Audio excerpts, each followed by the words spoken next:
A very good morning, afternoon, or evening to you, wherever you might be, and a warm welcome to the 8th edition of our show, The 3Misses, which we abbreviate to the 3Ms. The show in which we peel back the layers of misunderstanding and misinterpretation that lead to misinformation. My name is Ian Ingalls, and as ever, I shall be your host. Here I am, as usual, joined by my two fellow China expatriate experts, Jerry Gray and Fernando Munoz. Okay, so each show I pose questions to Jerry and Fernando on various topical and ongoing news stories pertaining to China. In our previous shows, we have discussed the US Congress's Uyghur Policy Act, China's alleged social security system, as well as China's impending collapse and the TikTok debacle, among other topics. Do feel free to check them out on our channel.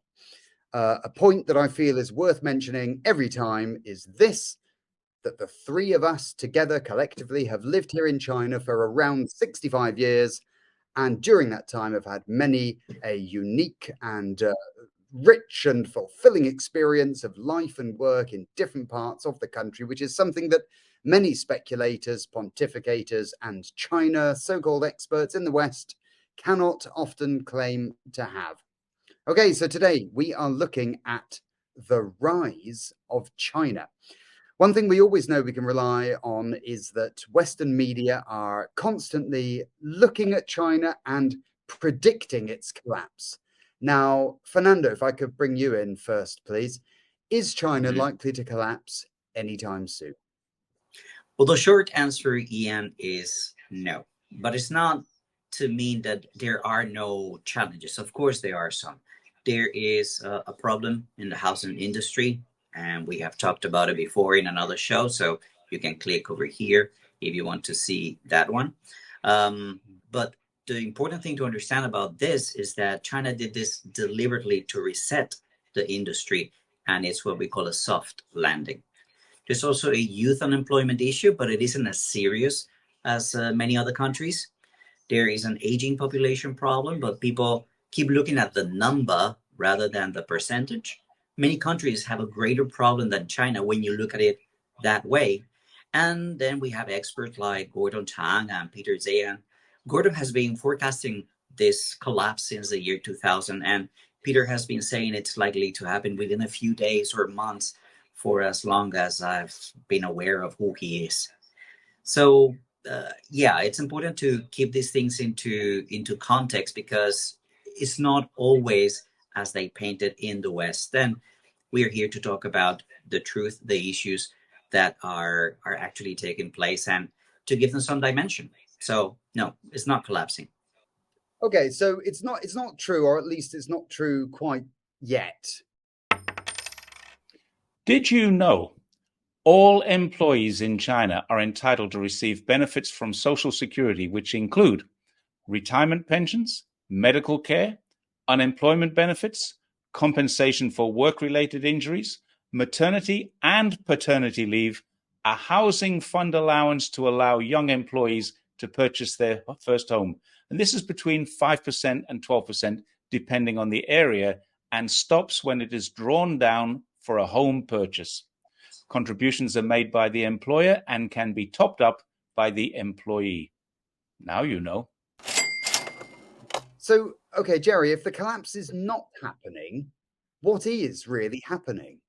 Well, I'm not an economist, and many of them, if they see this or watch this, will call me naive and silly. But let's for a moment think about a nation's economy in the same way that we would think about our home. China's debt to GDP ratio is in a fairly acceptable range. It's a little high. It's actually 77%.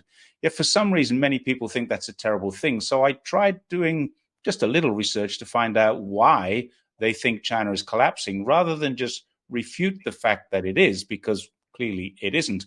And new figures came out just today of better than expected.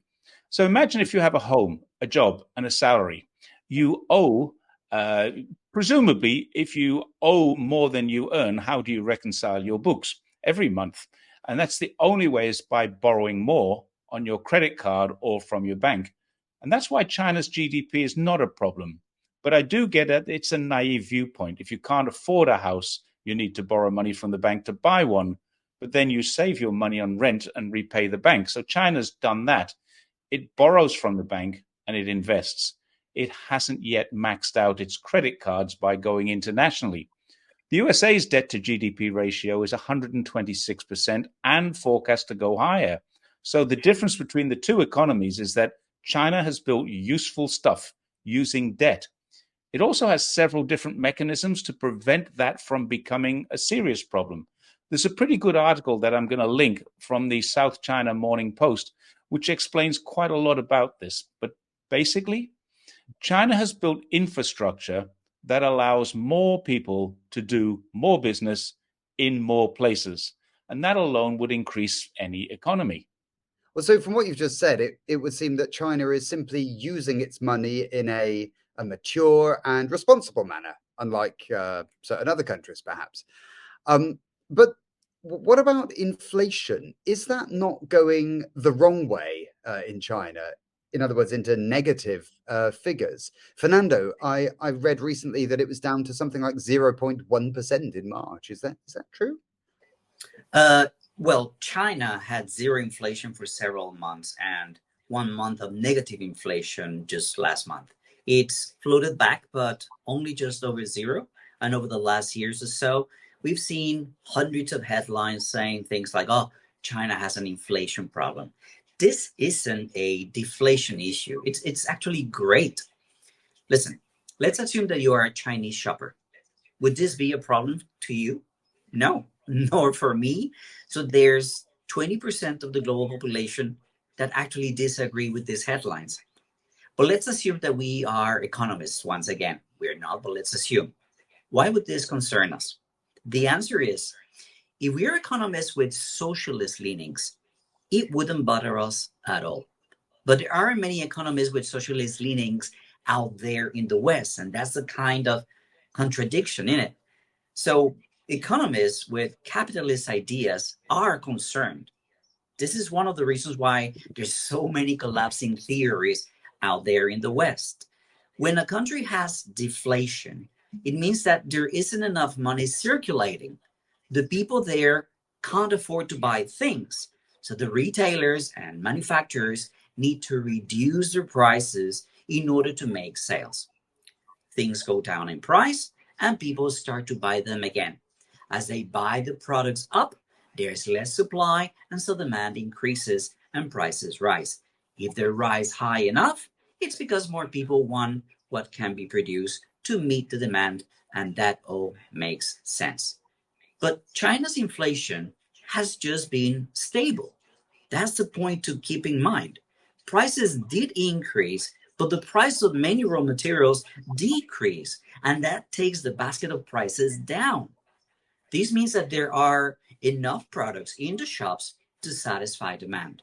Prices haven't been reduced, they've stayed the same or increased around 0.7 to 1%. And demand has been stable. Profits are still being made by retailers, and the manufacturers are still getting what they need to keep manufacturing, to keep their shops open. With cheaper raw materials, that's what happens. If this was a problem for some people outside of China, it certainly was not a problem for Chinese shoppers, Chinese retailers, or Chinese manufacturers who didn't see reductions in prices.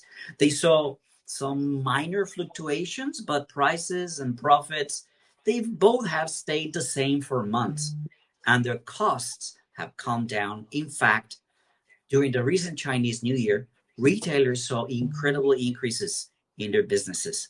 Okay, so that makes sense when we're talking about the domestic market, but what about exports? Jerry, isn't the quantity of exports from China decreasing? No, Ian, it isn't true. In the first 2 months of this year, China's imports went up by 6.7% and China's exports increased by 10.3%. Overall, foreign trade increase of 8.7%. And yet we keep being told that China is collapsing. Retail is up, manufacturing is up, imports and exports are both up, nominal GDP is also up. You can't invent this stuff. The numbers are real. The difference in exports is more about where they're going. because for the first time in history, China sent more exports to the what we call developing world at the start of this year than it did to the developed world. China registered export increases to Russia, India, several emerging markets in Africa and Latin America. But then again, some people around the world look at this through a very different lens. The New York Times, for example, had a brilliant headline about it. It said, China's exports are surging, which of course is the good news, but the at what cost comes in the form of the next line, which said, get ready for the global backlash. Well, what they mean by that is that the US and some other manufacturing nations will lose jobs, but the global south, the underdeveloped nations, are now getting new products, better quality. They're being lifted out of poverty by China's exports to them, and they aren't losing manufacturing jobs there because, for the most part, they never had them. But in the coming years, China is and will continue to build factories, and then they will have them. The global backlash actually means from the readers of the New York Times, not the readers of the Jakarta Post or the Trinidad and Tobago Guardian or the Zambia's Daily Nation newspapers. Those readers love what is happening right now here in China. I see. So once again, tales not only of China's demise in international trade, but also dire predictions of a backlash against it are false and misleading, designed to instill fear and indignation, even to scaremonger, perhaps? Yeah, I'd say you're absolutely correct, Ian. If we think about it, China's trade with Latin America and the Caribbean or the Caribbean has increased exponentially in the last few years, not just by small margins. Trade with that region has grown something like 26-fold since 2000 and is expected to reach 700 billion US dollars by 2035. As I said earlier, you can't make this stuff up. These numbers are real. Okay, I'm getting a better picture now. So domestically, China is not collapsing. In terms of international trade, it is diversifying its markets to be able to sell more products to the developing world. However, hasn't the property market just crashed? How does that fit into this? Well, property prices are down. That is true. That's a fact. And we talked about that in episode 3. You can go watch it over here. But here's the thing. If you're a Chinese person living in an apartment, this really doesn't bother you at all unless you're looking at selling your apartment. But then again, even if you do want to sell it, your next apartment has reduced in price as well. So it's not like you're losing anything or you're not losing much. Now, if you're a rich guy who has several apartments, then you probably might want to hang on a while before you sell. The other problem is if you are servicing the debt on those apartments, then you've got a problem as the loans might be more than the value itself. So speculators have been hit, but China doesn't have many of those. So this property crash or property dip doesn't affect about 1.4 billion people here in China. It affects a tiny minority of people. The other thing to remember is that mortgage rates in China are also low. It's one of the reasons a lot of capital is leaving China, as we've seen. And if you ask me, it is exactly why people in the West are being forced to pay more for their mortgage and why some economists want inflation to remain high. Well, there is high inflation, there will be higher interest. When there's higher interest, people and corporations with money in China will take it out to put it where it will do more good.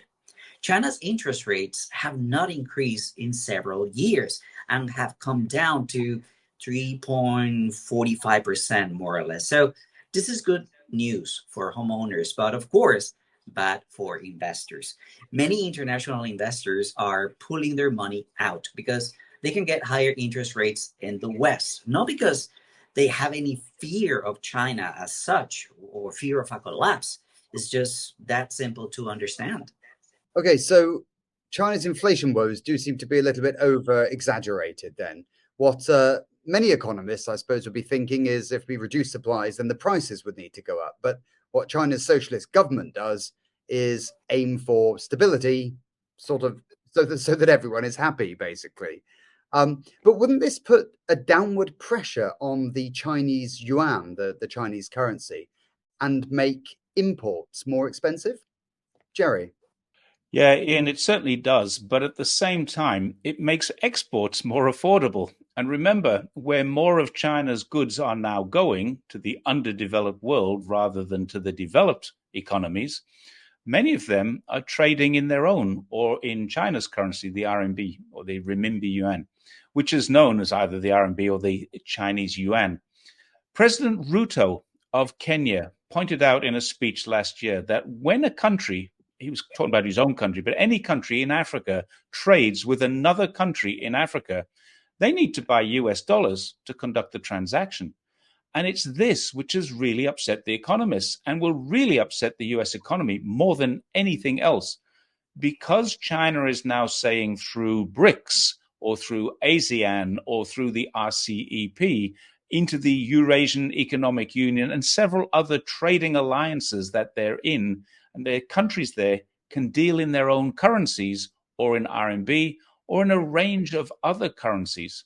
There's even some bartering that's going on.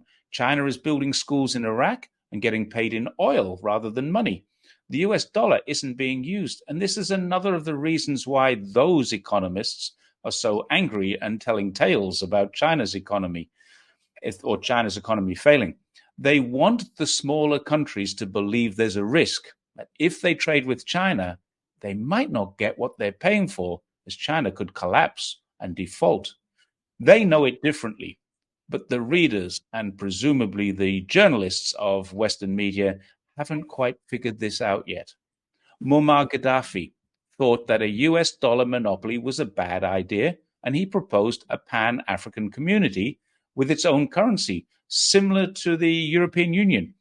And look what happened to him. Saddam Hussein. He did something. He committed two mistakes. One was trying to move his oil exports from US dollars into other currencies, something which is now actually happening as Saudi Arabia, the most powerful economy in the Middle East, is also on side with this strategy. The other thing that Saddam did was changing $10 billion from his own reserves into euros. And that was his first real challenge to the US dollar. And we all remember what happened to him, too. Venezuela and Iran are both attempting to cut the US out of the equation and deal in local currencies. So we can see what's happening to them as well. Until the 1970s, with what's called the Bretton Woods system of fiscal control, they did similar things themselves. Even capitalists thought it was okay. It basically said, if you have X amount of gold, you can have Y amount of money. And many countries did the same as me. They lived within their means, the same as most of us do in our house, remember? They had assets to protect them in case of emergencies. Ronald Reagan changed to something called a fiat currency, and that's one where the only strength it has is backed by the demand there is for it, and changing all of that as the world starts buying in other currencies. The dollar will slide. Trade, especially with poor currencies, can then start to grow. Okay, so now we can see globally, China is rising. It is moving some trade away from the US dollar. It does have some property worries, but none too serious. It has low interest rates and low inflation, so people are broadly happy about that situation. Did you know that people who say that Tibet was never part of China have been misinformed by Western media? The Qing dynasty took over Tibet in 1720 until the formation of the Republic of China. After the formation of the People's Republic of China, one of the most important events in 1954 was the first meeting of the National People's Congress. Now check this out. The Dalai Lama and the Panchen Lama were in attendance, not as observers, but as active participants. Yes, you heard that right. The Dalai Lama was elected vice chairman of the standing committee of the NPC, while the Panchen Lama was elected a member of the standing committee. The Panchen Lama was also elected vice chairman of the Chinese People's Political Consultative Committee. They were 16 and 19 years old at the time. So next time anyone tells you Tibet wasn't part of China, then ask them how come the Dalai Lama was a representative of China's highest lawmaking body.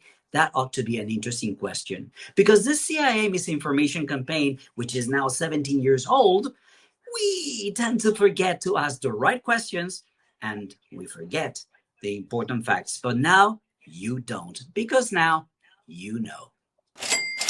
I have read that consumer spending is down. Now, should we be worried about that, Fernando? I think it's important to remember, Ian, that just 50 years ago, China was one of the poorest countries in the world.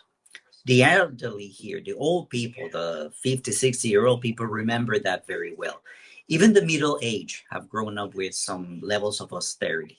Hundreds of people have been lifted out of poverty, and migrant workers who left years before are returning now with income that they've saved from their laboring jobs in construction sites and factories to invest in their hometowns, something that's vitally important in Chinese culture, to be at the hometown where one's parents and eventually they are buried. They are more interested in ensuring that they have a secure future as they grew up in a very insecure period that marks the psyche of people.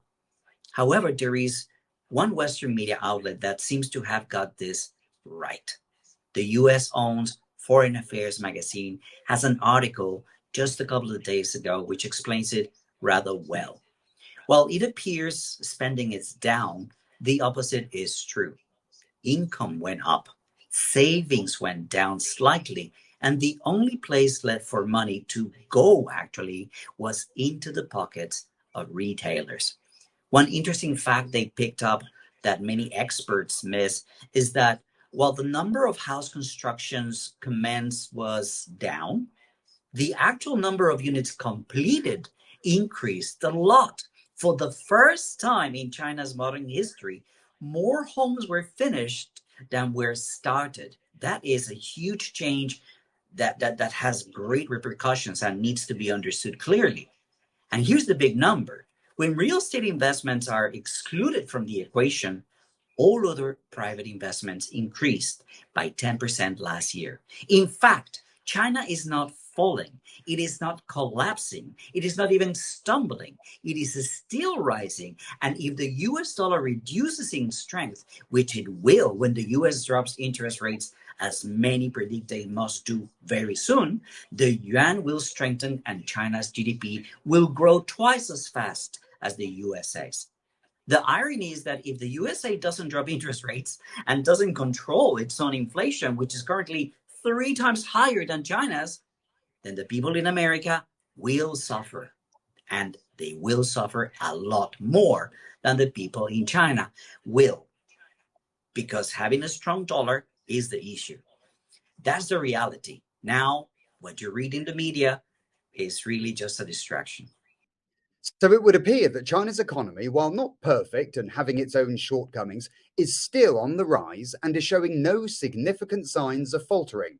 And while the China haters continue to predict its imminent demise, China is quietly and steadily carrying on along its chosen path, doing what it's doing, bringing stability and prosperity to itself and others. Thank you both very much for your thoughts and opinions on China's rise, and I look forward to our next discussion. And thank you out there for watching too.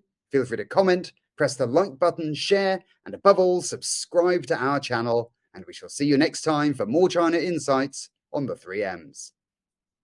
Take care. Thank you, everyone.